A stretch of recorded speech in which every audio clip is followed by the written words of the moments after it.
But hello. I don't have anyone here. That's cool.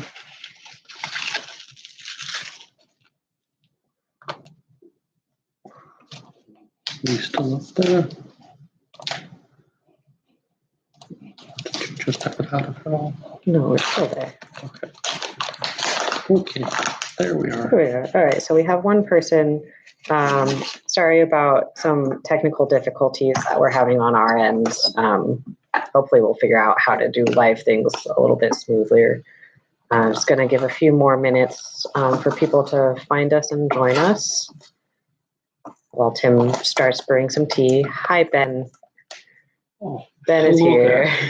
Technology. Yeah. If you're joining the chat, feel free to say hi. Let us know if you're drinking tea and if the tea you're drinking is our March tea. And if not, what are you drinking? For anyone who doesn't know, our March tea is our 2010 Xiaopan Shopware that I got from 77 Tea Hut down in Plainfield a few years ago. Yeah, so thanks, Ben, for providing us with this tea. And DJ's here. Hi, DJ. Cool stuff. So yeah, we're going to be drinking some pu'er today. Talked about this pu'er, talked about tea in general, talked about trying to run a tea shop in Burlington, Vermont, and kind of wherever else comes up. Also, feel free to put questions or comments in the chat or whatever, and we'll try to get them as they come up. Trying to figure things out. Yeah, and also, if you've tried this tea, let us know what you think about it. Share your thoughts. We love hearing what people think of tea that we like. Ben is drinking a different tea. He says he's drinking a 1996 Han Yin, though he drank the Shaoguan a couple days ago. It's going to be interesting to have someone on here other than myself who has have consumed this tea over the years since getting it. If DJ is asking if he's eyeballing how much of the pu'er should you put in the 8-ounce cup? So if you're brewing Western style, I've got to assume there, DJ, of it in a cup or a mug, and you pour the water over it, and it's filtered out or whatever. Just a few grams, 2 or 3, I think. I'll give a short video. Kind of a good visual. Go-to generally with brewing tea in a vessel, be it a teapot or a cup or whatever.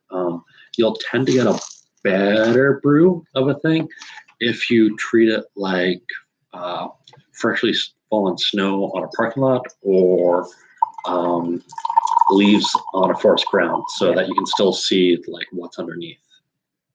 Yeah, I think that makes sense. Yeah. But so if you have nuggets in the 20 grams of tea that we gave you, a good nugget about this size, my hand is small, about that the size of my thumb. Yeah, if you know Tim's thumb size, there you go.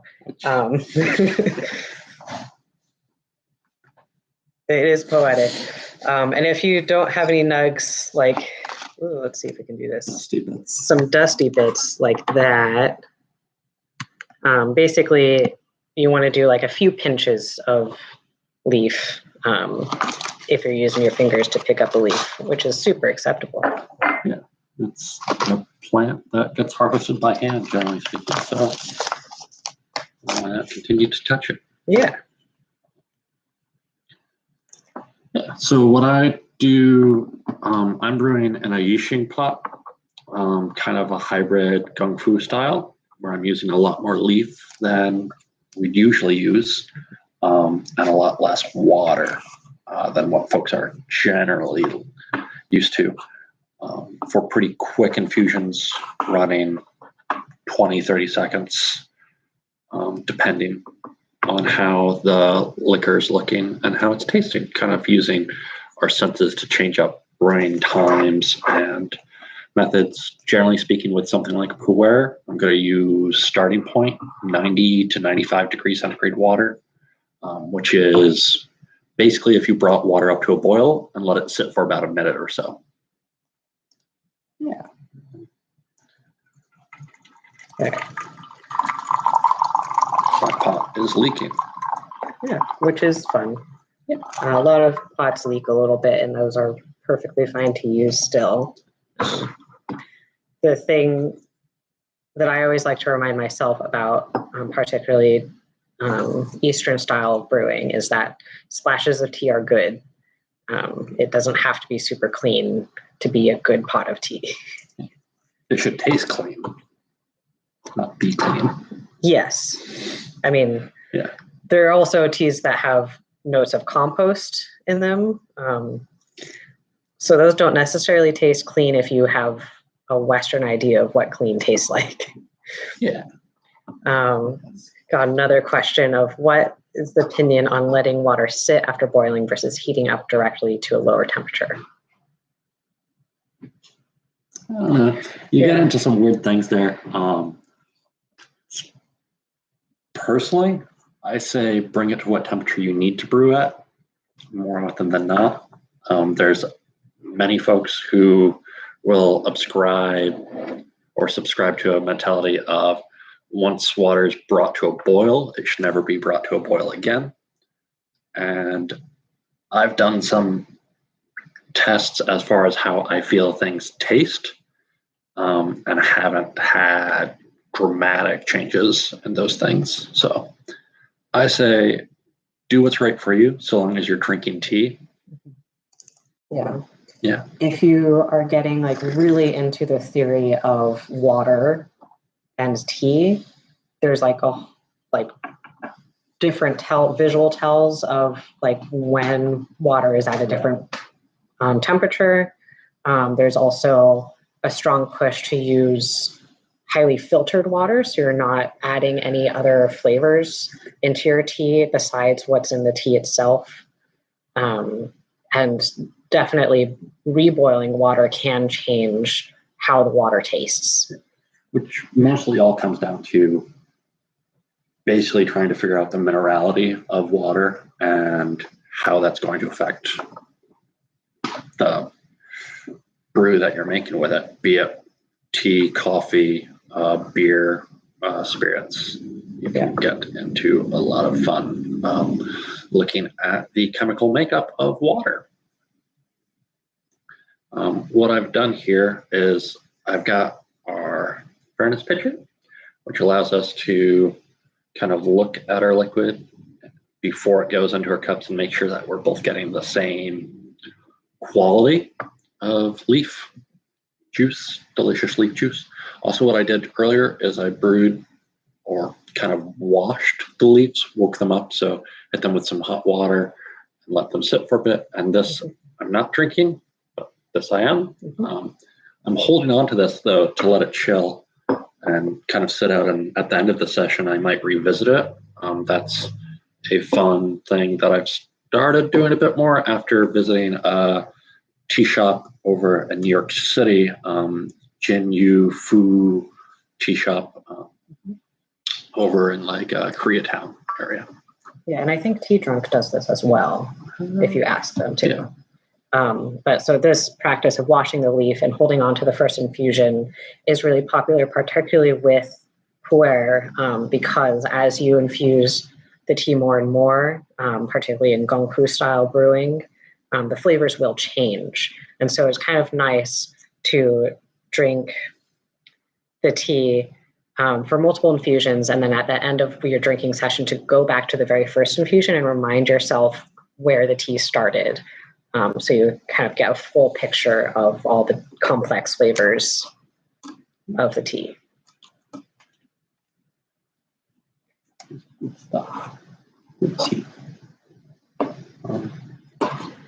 We're just kind of drinking some tea. We hope you're drinking some tea too, or not. We're just hanging out. Like I said earlier, this is kind of our first time figuring out what this is, what it's like, as far as doing one of these YouTube live sessions. And we've got a little bit of an agenda, but more so just trying to get folks and share tea. Mhm. Right now we're in a situation where our tea shop is closed for indoor dining. So this is the closest we're at to sharing tea with other folks, or probably the closest anyone has essentially since we've opened for anyone to see our faces. So that's a little weird. Yeah. Yeah, our very loose agenda is to talk about this tea in particular and pu'er, since that's the topic of the month. But also, if you have other questions about other teas, perfectly fine as well. Had the question of how we thought about using Discord. Yes, I've used Discord particularly for tea classes before, and I like that particularly because you can share files a little bit more easily, so it's more conducive to a class setting. We're still exploring what best live modes there are for different purposes of being live. And I know that YouTube is just very accessible for a lot more people, and it does end up having built-in captioning, which we're big fans of. So we decided to try out YouTube this time, and if you have a preferred method of seeing live things, let us know and we can try that as well. We're also just engaging with the community. I think that's probably a thing that could do create more of a tea community on Discord, but I'm sure there's way more of them than what I want to engage with. Yeah. And Discord can be a little intimidating because it tries to encourage you to create an account there, whereas YouTube doesn't. So if you don't want another account to think about, then Discord might not be the best place for you to go. But if you look, our tea has changed a lot. It's now a lot darker. This is what, the third or fourth infusion? We're rolling on our second. I'm not counting. Whereas our first is so much lighter. This is one of my favorite things about pu'er in particular. Changes up that too. Okay. You get a bunch of beverages in one cup. Yeah. And pu'er tends to last a long time, so you can just drink it for days on end before it dies. You forget about it, Yeah. Where do we want to go with this one? Yeah. Well, we mentioned a little earlier that, Tim, you bought the tea yourself, and you bought it through Ben setting Sun Tea Hut. Yeah. Do you want to talk about what made you buy this tea and why you were interested in just buying a cake and then ended up buying the whole tong? Yeah. So I have a problem when it comes to buying tea. I think Ben is probably aware of this, having purchased some tea through those folks there, Setting Sun Tea Hut. And what it was is I was able to get a hold of this Shawguan Show Pu'er. And I had other teas from the company, but I haven't had this one prior to purchasing it. And it was just a good enough price that when the opportunity came to get a tong for 7 bings like that, I just was like, well, I guess I should. I'm definitely of the opinion that if you can get more tea than you want, you might want to do that, simply because there's the possibility with tea is it's a seasonal beverage and it's a specialty beverage. So you can get it at one time of the year and one time of the year only. And other times of the year, it will start changing how it is. And you can either A, get some and have it be really nice and really like it, and try to get more and can't, either by price point or it's just no longer available. And or you get more than what you want and you have it and it turns out you're not that into it, in which case you share it with friends. But in this case, it's a tea that I got. I drank it first when I got it a little bit, opened up that cake. It was less rich than what it is now, I'd say. Now it's kind of developed more of a mellow mapliness to it, which I really enjoy. And, get tea, age it, keep drinking it. So you've said a couple times that the Tong price was kind of just too good to pass up. Do you remember what the price was? I don't know. Or like the range? Because pu'er can get pretty expensive, either due to a small quantity of it being produced or people falling in love with it so much that they inflate the price because that's how economy works. And this is a really good tea, I think. So I'd be interested to see what the price of it is now versus what it was in 2018. Ben knows what it is. Yeah, I just pulled up the email. So yeah, this was about $26 a cake or a bang. Just about 105 for a gong. So yeah, so that's a really good price for pu'er, and for one that I really like. Yeah. So. Kind of a good point. Mm-hmm. And yeah, Ben just mentioned that was the wholesale price. Oh, yeah. So the retail price would be a little bit more expensive. Yeah. But we appreciate Ben getting us tea at wholesale price. Get more, get it good. Yeah. Tim also started mentioning the seasonality of tea, which is a big part of our business model. We're really into seasonality. Vermont is a really good agricultural state where seasons of produce are just super strong and prevalent, where there's only 2 weeks for good asparagus. Yeah, and we're coming up on it. We're coming up on it, so get your asparagus soon. Tea isn't as strict necessarily until you get like really deep into some teas. Like we're looking at some Longjing right now to buy, and like there's pre-rain picking, which is like super expensive, and there's a whole lot of prices going on, and it's only a short period of time that the tea gets picked before processing, in particular for some of the more famous types of tea like Longjing or Yinzhen.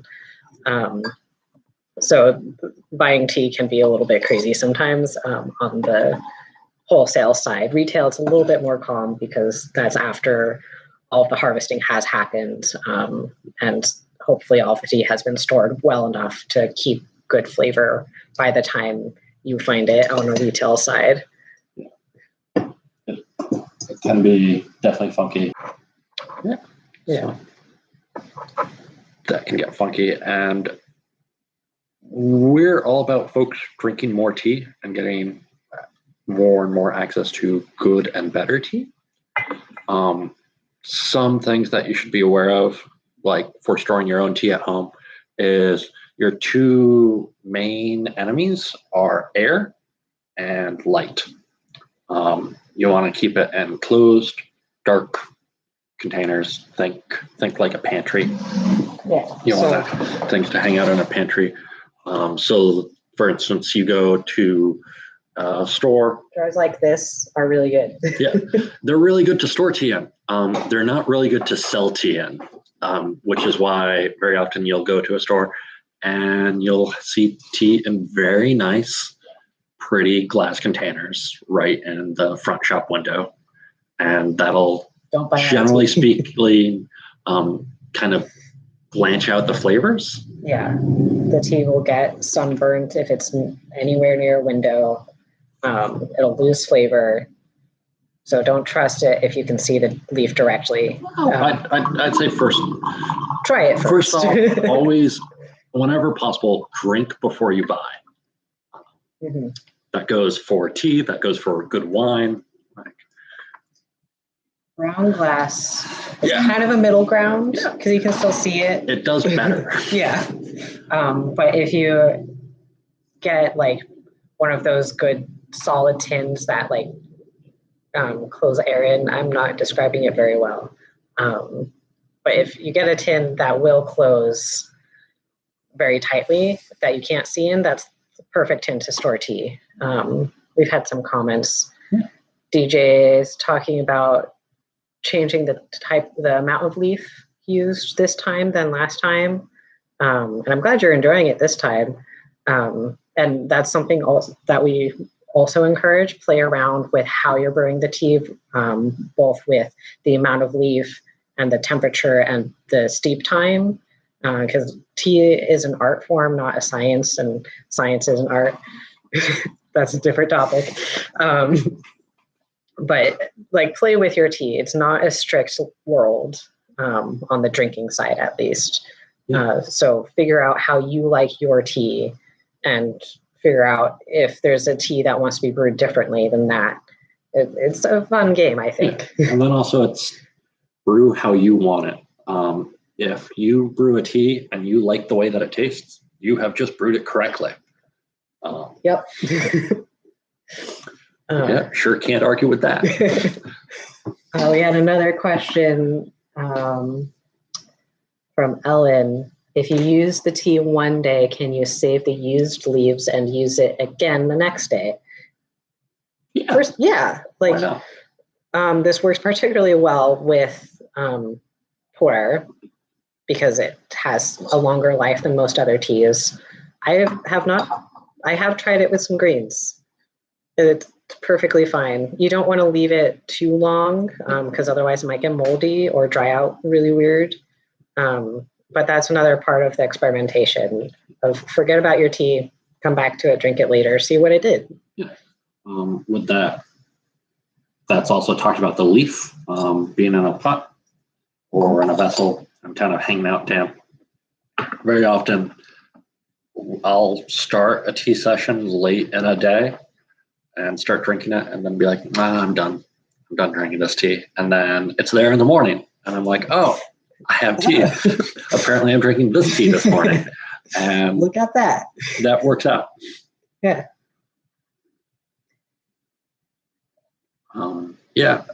This tea definitely has kind of a funkiness to it that can hit you.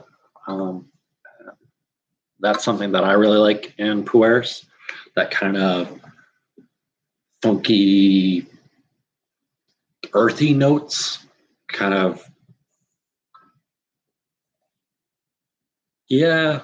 DJ just said that's better with tea than alcohol. Yeah, don't drink day old beer.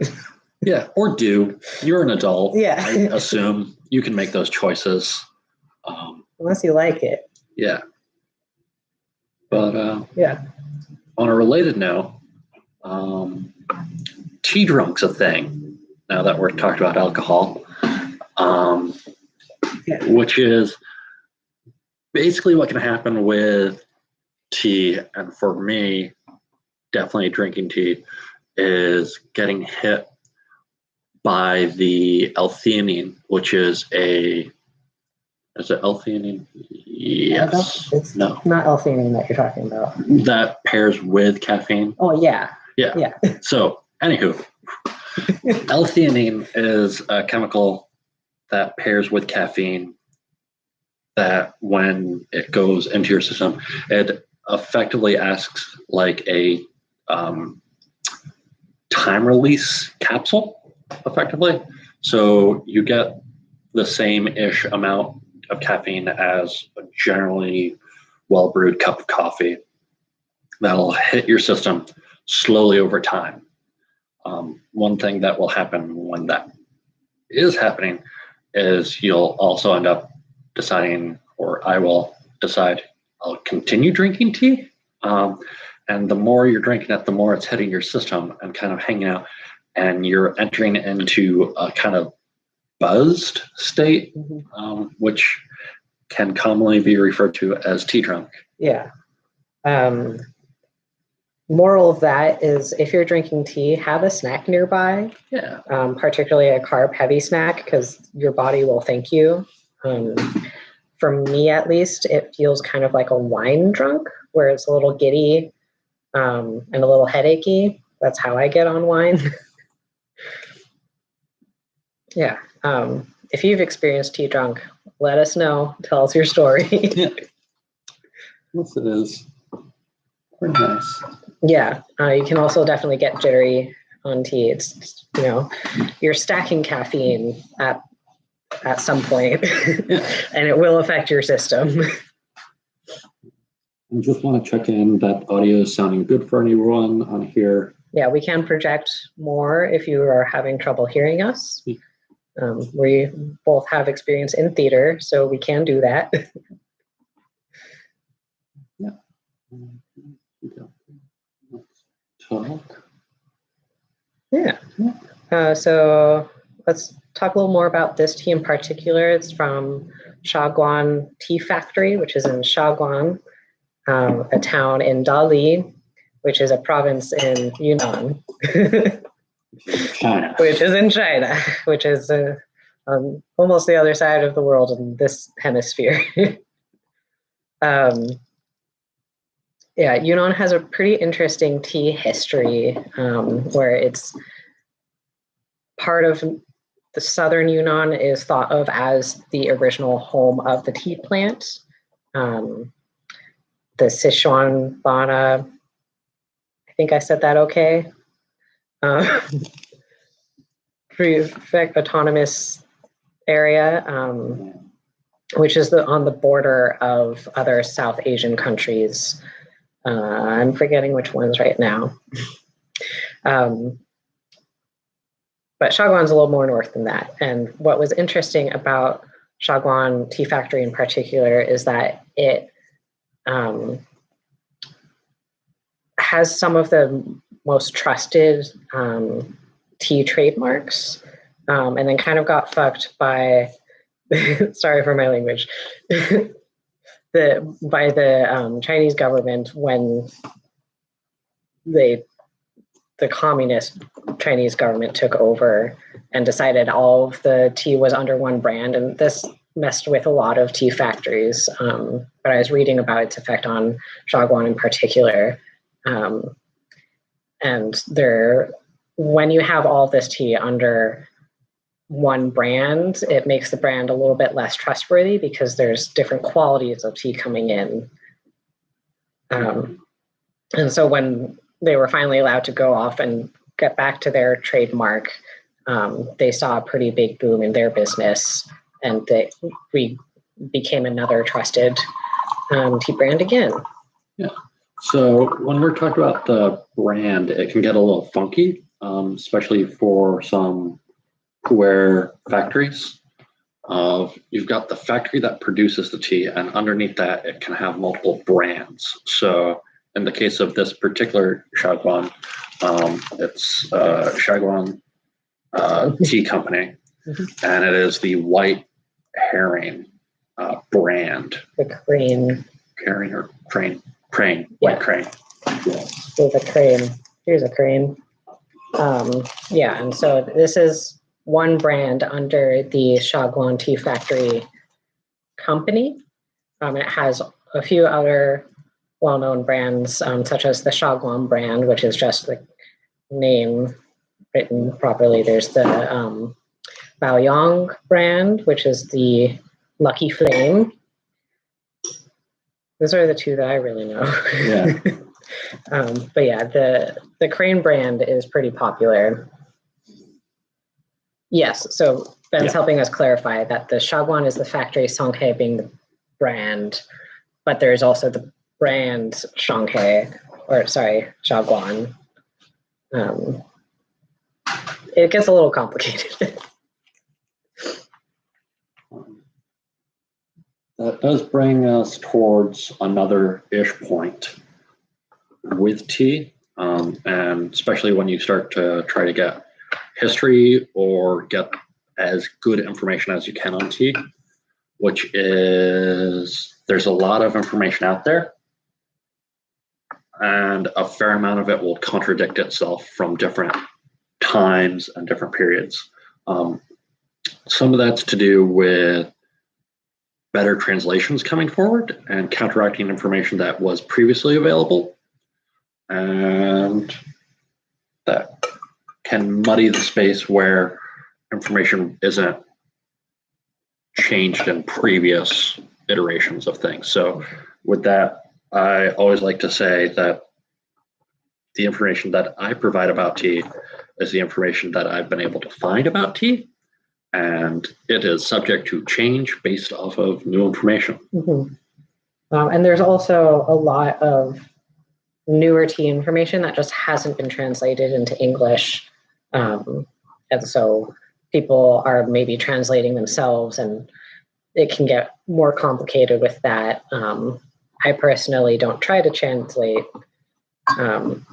partially because I haven't studied Mandarin, and partially because I'd rather someone who is trying to translate for their living to do it. So it becomes a little more accurate to the current idea of what translation is between languages. Does anyone have questions or comments about their tea that they're drinking, whether it's this tea or not, or any other questions, about our business, anything? We're trying to keep everything going. Yeah.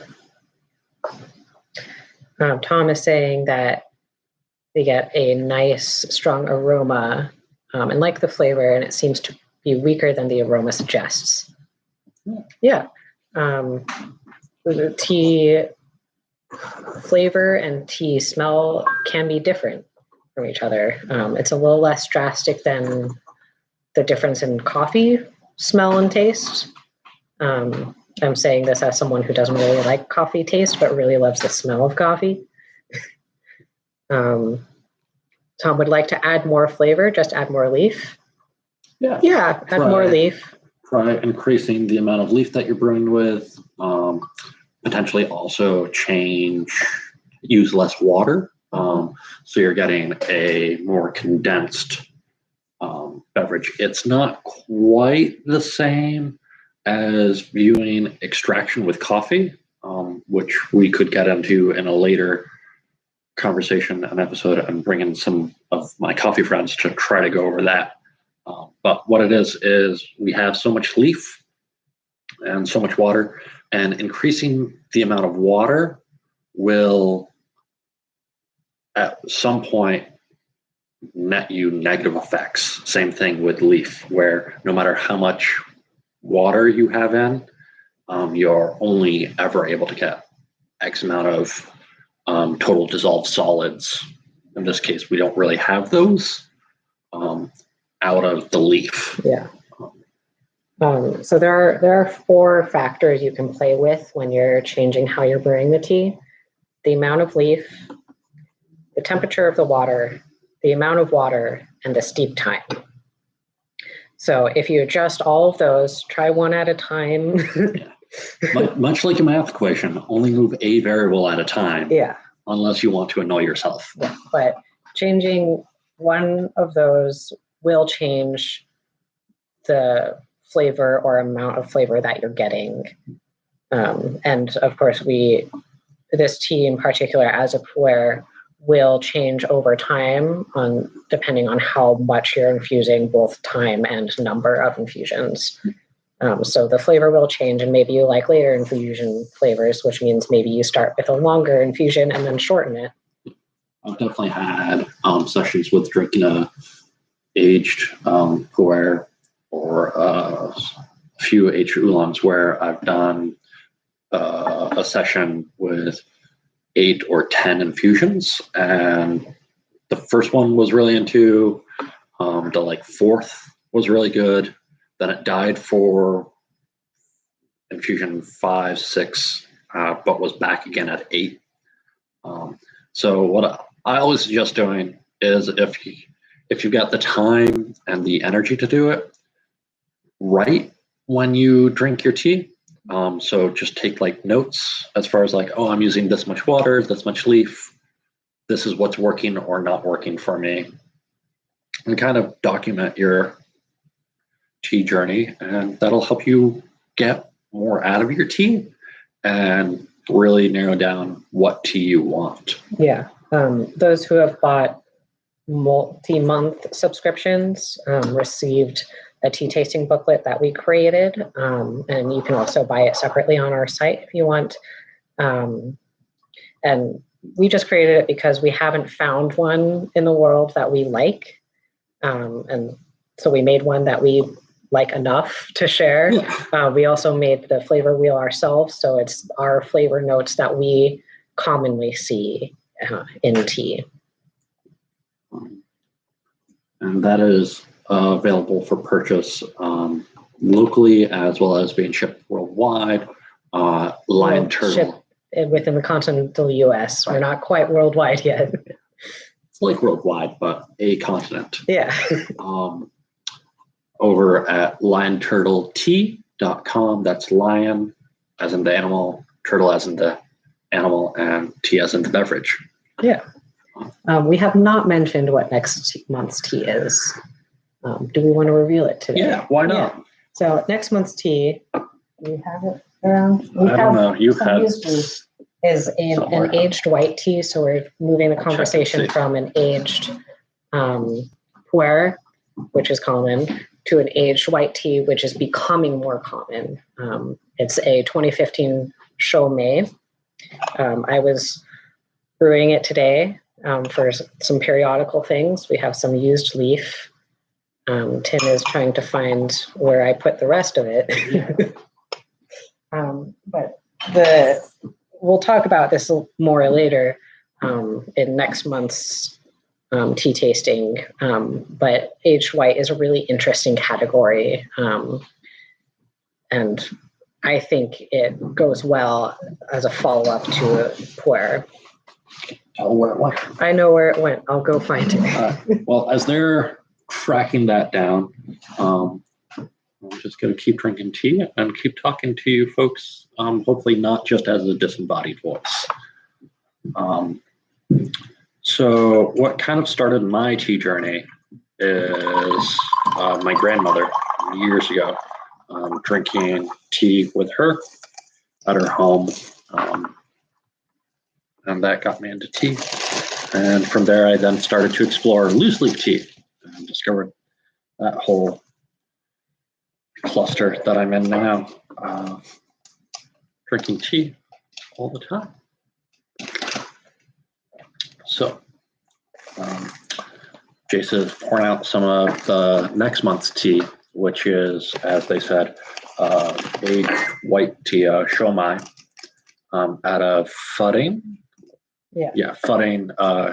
So this is the leaf. Sorry, with your fingers. It's packed into a cake. Yeah. Like this. This is the cake that will be breaking apart for the subscription. So we haven't broken apart yet because it's really nice. But we have some broken pieces from a different cake in here that I was photographing today. Yeah, it's a really interesting white tea, I think. So sounds like some other folks have had grandmotherly experiences bringing them towards tea. Jace, what brought you into tea world? Unfortunately, not my grandmother.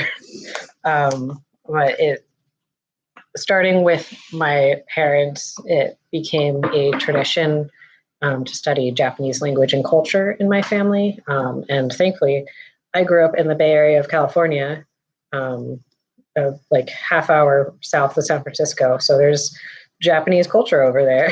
And I was lucky enough to have Japanese as a language option in school. So I started studying Japanese language and culture, but mostly the language in middle school and continued through high school and then revisited it in college. And through there, I learned about tea. I started a little bit in the English tea service, just because that's what I knew as a white person. And then I discovered Cha no Yu, which is the Japanese tea ceremony. And from there, I went on and learned all about other tea. Jason and I kind of have an interesting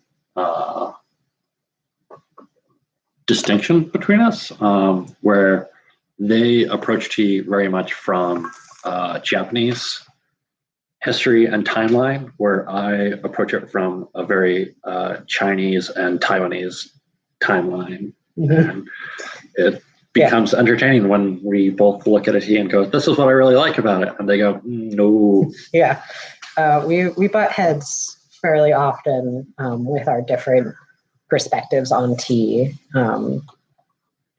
because they're very different styles between China and Taiwan and Japan. But that's what makes those countries' teas unique to themselves, and why we like exploring all the different countries of tea. When it comes down to it, it really doesn't matter what's going on so long as you're drinking good tea and sharing it with folks. Yeah, that's what's important. That's what we're after. Yeah. I think that covers most of the ground that we wanted to cover today. I think we've still got a little bit longer that we were planning on having this chat go. And we'll be happy to answer questions that come from the chat and what have you. Yeah. Yeah. If anyone wants to share their introduction to tea, let us know. We can talk about that. DJ got Kakuzo's Book of Tea. I think it's in the other room. We have that too. Well, actually, we have the two books of tea. We have Kakuzo's and Lu Yu's, linked on that for some reason, which are, the Chinese Book of Tea and the Japanese Book of Tea.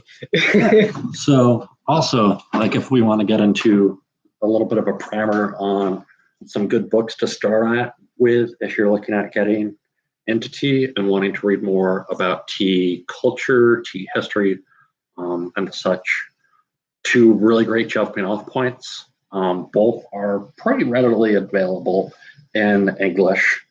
Is the Book of Tea by Katsu, and The Classic of Tea by Lu Yu. Alternatively, there's a lot of more modern books that have some really great tea writing in them. The Story of Tea by Mary Lou Hess and Robert Hess, I want to say. I've got that. The book called Tea, I think, is just the title of it, put out by Camilla Sinensis, which is a tea shop up in Montreal. Yeah, we have it back there. Yeah.